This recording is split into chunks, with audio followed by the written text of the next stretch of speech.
เอ้าอันนี้มันยังซีนี่เลย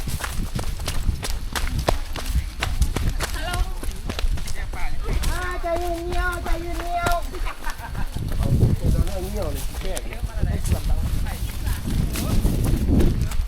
บ้านถ่ายจับกล้องอย่างนี้แล้วเล่นตลอดเนาะ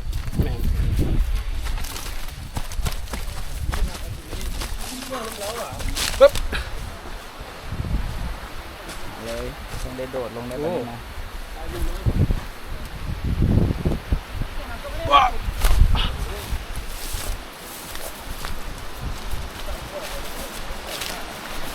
ขอบคุณพี่เจ้าละ